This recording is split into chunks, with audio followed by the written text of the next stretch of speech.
ذرا تصور کریں ایک ایسے شہر کا جو تباہی کے بالکل قریب کھڑا ہے۔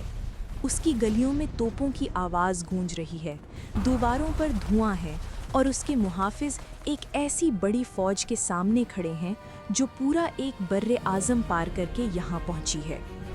ہم پیچھے نہیں ہٹیں گے، یہ دیواریں گرے یا ہم، ویانا آج نہیں گرے گا۔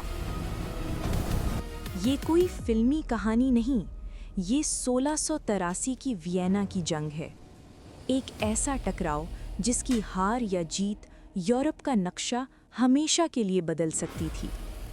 ایک طرف سلطنت عثمانیہ اپنی طاقت کے عروج پر تھی اور یورپ کے دل میں داخل ہو رہی تھی، اور دوسری طرف ہنگری اور آسٹریا پر پھیلی ہیبسبرگ سلطنت اپنی بقا کی آخری جنگ لڑ رہی تھی۔ آج کی اس ویڈیو میں ہم دیکھیں گے کہ ویانا کا محاصرہ کیسے تاریخ کا ایک فیصلہ کن موڑ بنا۔ تو چلیے اس تاریخی سفر کا آغاز کرتے ہیں۔ سلطنت عثمانیہ کے 7ویں سلطان محمد فاتح نے 1453 میں قسطنطنیہ یعنی آج کا استنبول فتح کیا۔ بڑی اور جدید توپوں نے پرانے زمانے کی دیواروں کو توڑ دیا اور عثمانی ایشیا اور یورپ کو جوڑتے ہوئے ایک نئے دور میں داخل ہو گئے۔ یہ صرف ایک شہر کی فتح نہیں تھی، یہ یورپ کے لیے ایک صاف وارننگ تھی۔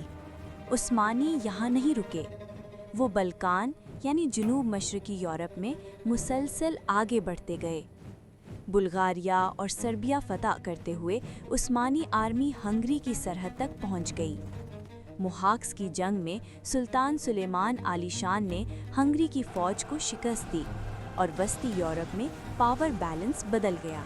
عثمانیوں کا مقصد صرف جنگیں جیتنا نہیں تھا، بلکہ ٹریڈ روٹس پر کنٹرول، بارڈر سیکیورٹی اور سلطنت کو مضبوط کرنا تھا، اور اسی اسٹریٹجی کے تحت ویانا ان کا اگلا لاجیکل ٹارگٹ بن گیا۔ 1683 میں ویانا صرف ایک شہر نہیں تھا، یہ یورپ کا مرکزی پوائنٹ تھا۔ دریائے ڈینیوب کے کنارے واقع یہ شہر ٹریڈ، ملٹری موومنٹ اور سیاسی طاقت کا مرکز تھا۔ اس پر قبضہ عثمانیوں کے لیے مغربی یورپ کے دروازے کھلنے جیسا تھا۔ اسی طرح ویانا ہولی رومن ایمپائر کا دارالحکومت تھا۔ اگر یہ شہر گر جاتا تو پوری سلطنت اندر سے کمزور ہو جاتی۔ عثمانی لیڈرشپ اس موقع کی اہمیت اچھی طرح سمجھتی تھی۔ سلطنت عثمانیہ کے 19ویں سلطان محمد چہارم اور ان کے گرینڈ وزیر کارا مصطفیٰ پاشا اسے ایک تاریخی موقع مان رہے تھے۔ انہیں ہنگری کے باغی سرداروں اور فرانس کے بادشاہ لوئی چہارم کی خاموش سپورٹ بھی حاصل تھی۔ مارچ 1683 میں ادرنا سے ایک بہت بڑا لشکر روانہ ہوا، 1.5 لاکھ سے زیادہ فوجی، جن میں ترک، تاتاری اور دوسرے اتحادی دستے شامل تھے۔ عثمانی فوج ایک مکمل آرگنائزڈ آرمی تھی، یعنی چیری دنیا کی بہترین پیادہ فوج، ماہر گھڑ سوار دستے، کھانے پینے کے سامان کے لمبے قافلے، انجینئرز اور سینکڑوں توپیں۔ اس لشکر کی قیادت گرینڈ وزیر کارا مصطفیٰ پاشا کر رہے تھے، ایک محتاط مگر حد سے زیادہ کانفیڈنٹ جنرل۔ جولائی 1683 میں عثمانی فوج وینا کے دروازوں تک پہنچ گئی اور شہر کو چاروں طرف سے گھیر لیا۔ یورپ میں خطرے کی گھنٹی بج گئی۔ شہنشاہ لیوپولڈ اپنی مرکزی فوج کے ساتھ شہر چھوڑ کر چلے گئے۔ وینا کا دفاع کاؤنٹ سٹارہیم برگ کے حوالے تھا، جن کے پاس صرف 15,000 فوجی اور چند ہزار شہری تھے۔ لیکن ویانا کوئی عام شہر نہیں تھا، یہ ایک مضبوط قلعہ بند شہر تھا، جو یورپ کے جدید سٹار فورٹ سسٹم یعنی ستارے کی شکل کے قلعے پر بنایا گیا تھا۔ موٹی دیواریں، تکونی ٹاور، گہری خندق اور دیواروں کے باہر ایک ڈھلوان خالی میدان، گلیسس یعنی کھلا موت کا میدان۔ شمال میں دریائے ڈینیوب، مغرب میں ویانا کا جنگل اور کیلن برگ کی پہاڑیاں تھیں۔ کارا مصطفیٰ پاشا شہر کی مضبوطی کو اچھی طرح سمجھتے تھے، لیکن وہ اس کی ایک بہت بڑی کمزوری کو بھی جان چکے تھے۔ ویانا شہر چھوٹا تھا اور اس کے پاس کھانے پینے کا سامان محدود تھا، اسی لیے انہوں نے لمبی جنگ اور محاصرے کا فیصلہ کیا تاکہ شہر کو توپوں سے نہیں بلکہ بھوک سے ہارنے پر مجبور کیا جائے۔ شہر کو مت جلاؤ، اسے بھوکا رہنے دو، دیواریں خود جھک جائیں گی۔ لیکن یہی فیصلہ بعد میں ان کی شکست کی وجہ بن گیا۔ محاصرہ جاری رہا، عثمانی توپیں دیواروں پر مسلسل فائر کرتی رہیں۔ جواب میں ویانا کی 340 توپیں آگ برساتی رہیں۔ عثمانی انجینئر زمین کے نیچے سرنگیں کھود کر دیواریں گرانے کی کوشش کرتے رہے۔ 2 مہینے گزر گئے۔ باہر خیموں کا سمندر تھا اور اندر بھوک، خوف اور انتظار۔ دیواروں میں شگاف پڑ چکے تھے، یعنی چری ان شگافوں تک پہنچنے والے تھے۔ ویانا چند دنوں میں گرنے والا تھا۔ ہم وقت خرید رہے ہیں، بس کچھ دیر اور، کوئی نہ کوئی ہماری مدد کو ضرور آئے گا۔ اور عین اسی وقت یورپ کے ایک اور حصے میں ایک جنرل اس جنگ کا رخ بدلنے والا تھا۔